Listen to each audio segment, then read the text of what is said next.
Hello friends, welcome to our channel.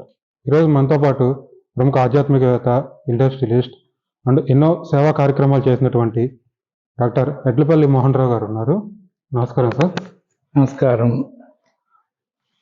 ఈరోజు మనం doctor Edlapalli Mohan Rao గారితో కొన్ని ఆధ్యాత్మిక విషయాల గురించి మనం తెలుసుకున్నాం, భగవద్గీత గురించి.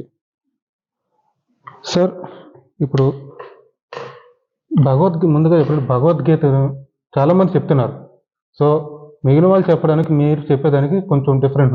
దీనికి రీజన్ ఏంటి? డిఫరెన్స్ ఉంటుందంటే భగవద్గీత అసలు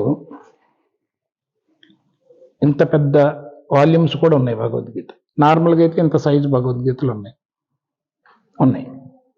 అసలు భగవద్గీత ఎంత ఉంటుందంటే ఇది కంప్లీట్ 700 శ్లోకాస్. కొన్ని పుస్తకాల్లో 701 శ్లోకాస్, వేరే వాటిల్లో ఒక శ్లోకాన్ని తేడా ఉంటుంది. ఆ శ్లోకం కూడా 13వ అధ్యాయంలో ఒక్క బిగినింగ్ అర్జునుడు వేసే ప్రశ్న కొన్ని భగవద్గీతలో ప్రింట్ చేయలేదు.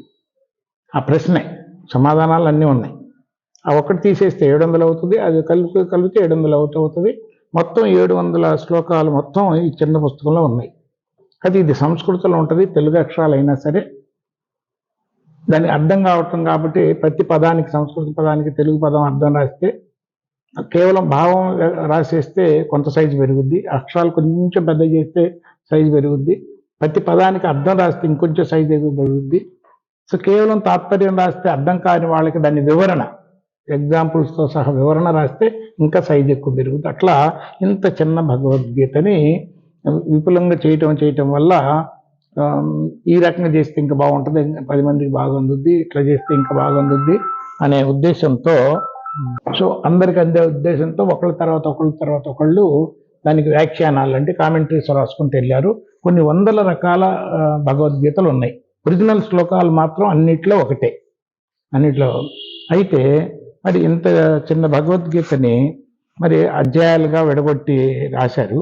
మరి ఇదన్నిటినీ సరిగా అవగాహన చేసుకోవటం అంటే, ముఖ్యంగా ఆ పెద్ద పుస్తకాలు చూస్తే నార్మల్ వాళ్ళు చదవటం కష్టమే, చదివినా కూడా వాళ్ళు ఇన్ని రకాల ఇది వ్యాఖ్యానాలు చేసినా, ఇల్లుస్ట్రేషన్స్ అందించినా, కామెంటరీస్ చేసినా కూడా అన్నింటిలో అంత పెద్దవి చదవటం కష్టం. అయితే నార్మల్ వ్యక్తికి అందులో ఉన్న సత్యాన్ని పట్టుకోవడం కూడా కొంచెం కష్టం అవుతుంది.